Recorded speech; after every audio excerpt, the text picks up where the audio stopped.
But thank you so much for coming back after lunch, coming in today and spending this time with the coalition, with the Foundation for Innovation in Healthy Food on this topic. And first of all, so to all the health educators here, thanks for your support today, and for all of the farmers and producers, thanks for what you do and the work that you put in every day as well. The research around this that you've heard this morning is really captivating, exciting. I told him at lunch, it's like, oh, you know, maybe I shouldn't have switched from food science over to dietetics early on and stayed there, because it certainly makes me excited to think about all the possibilities that we have for our food supply and for our consumers and how we look at that.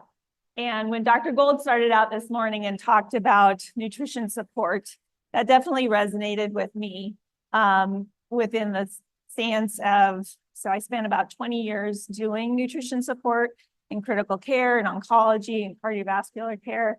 And it really is, you know, he emphasized the part about, you know, really needing specific nutrients, things that you guys have control over in our food supply, things that we have control over when we're doing education and trying to counsel individuals or families around their choices that they're making. But the importance of nutrition when it comes to health and what that means. And my intention for this first slide was going to be a picture of my mom and baking bread. So you'd think on my iPhone of 1,000 photos or more that I have on there, I would have at least had something with my mom. But how many of you at least have one of your parents still living? You raise your hand. So just to give a little background, you know, when you talk about popcorn, I can remember going in the fields and picking up popcorn. My mom made popcorn every night growing up. That was part of it. But my parents are 98. My mom just turned 94. And, you know, if you've heard of the blue zones, if you're a fan of National Geographic and have followed Dan Buettner's blue zone track of identifying those populations, those communities of people that have extreme longevity. So it's like, well, I think 94 and 98 count. My son's always saying that we just need to do their own ethnographic study just on them. But if you compare them to blue zones, my parents, you know, they have the spiritual connection, they have the community connections, they're engaged with their family this whole time. But when it comes to the other parts of it, the physical parts, so the nutrition parts, they have that as well. They're physically active. You know, my dad, we just had to make the choice of some assisted living. Otherwise, you know, was not going to go away from the farm at all. And that was a tough decision. And especially when you start talking about all those other pieces of it, the community, the engaged family. But when it comes to the nutrition side of it too, as well. So not by any intention. They grew up in the Great Depression. They grew up with having to portion size for life purpose, not by choice. And so I grew up with things that weren't necessarily large portions.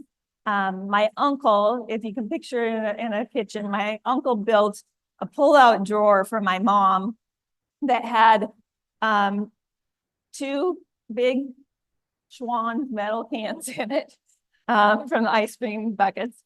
One was full of white flour, one was full of whole wheat flour. There was buckwheat pancake flour in there. So all of the choices that they made weren't intentional in terms of health reasons. It was around feeding a family of 7 kids, doing all of that together.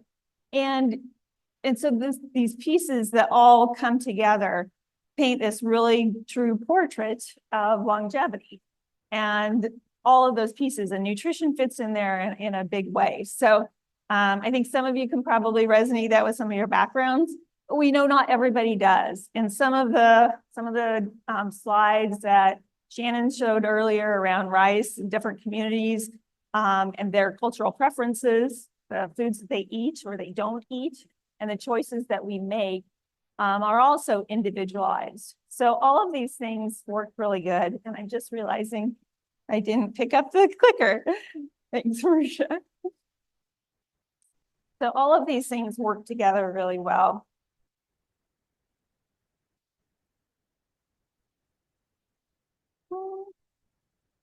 There we go.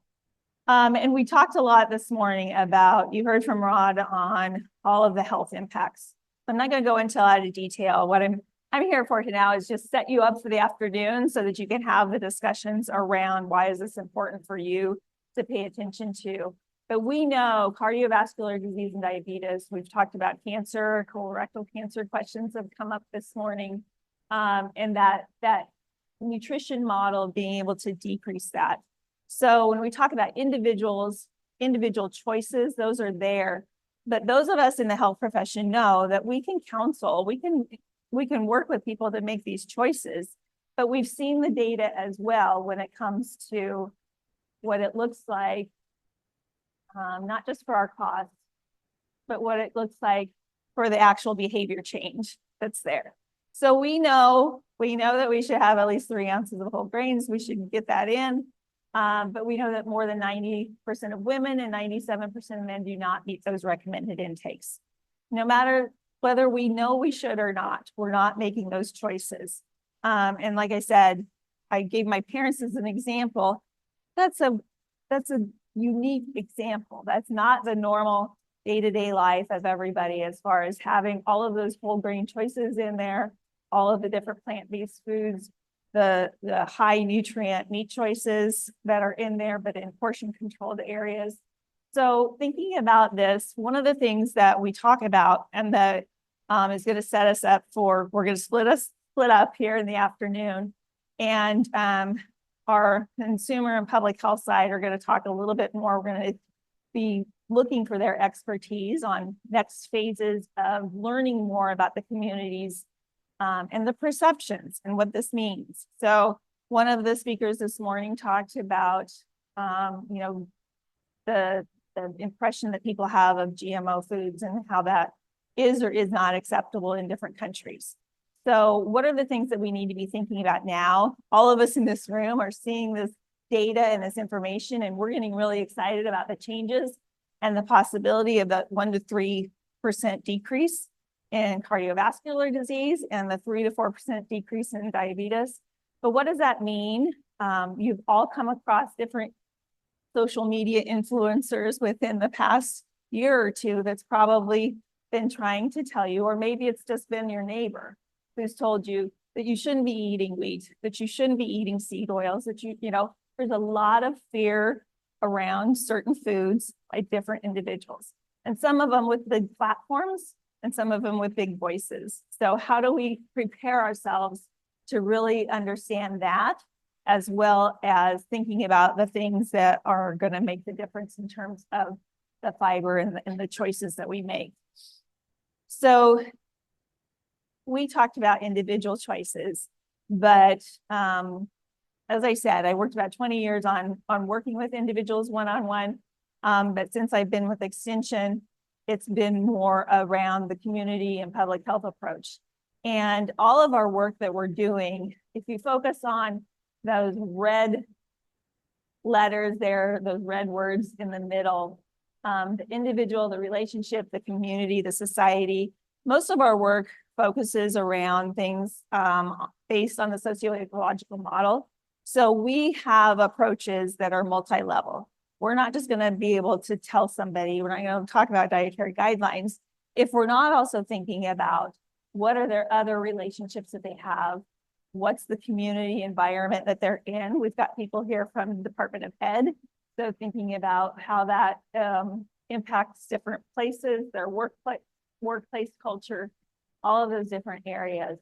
So this is the socio-ecological model overlaid with our food system group. So if you look at the bottom left corner there on consumption, that's what we're going to be talking about in our group this afternoon, that consumption piece of individuals, their perceptions, their beliefs about different foods and what that means, and specifically honing in on dietary fiber. We know we've got the research behind us to show that it's going to make an impact on health. If we can change that amount in the grain that people are already consuming, and we can impact those outer layers a little bit better on policy and environment. And we can keep the individual behavior change the same or change it. But we need to also know, how does that impact what our messaging is with them? So those are the things that we're going to hope to get some additional information from the audience here today, as well as inform additional surveys and focus groups that might be happening throughout the year now, as well as next year with Delaware State and Southern University. So those are the pieces there that we're going to be talking about. So you can see production there is at the top as well for the food system. So some of these areas might also have an impact on your discussion as well. Here's our afternoon discussion that we're having. And again, we're building a baseline around understanding own perception of our own grain intake, as well as what that might be with the communities that we're working with.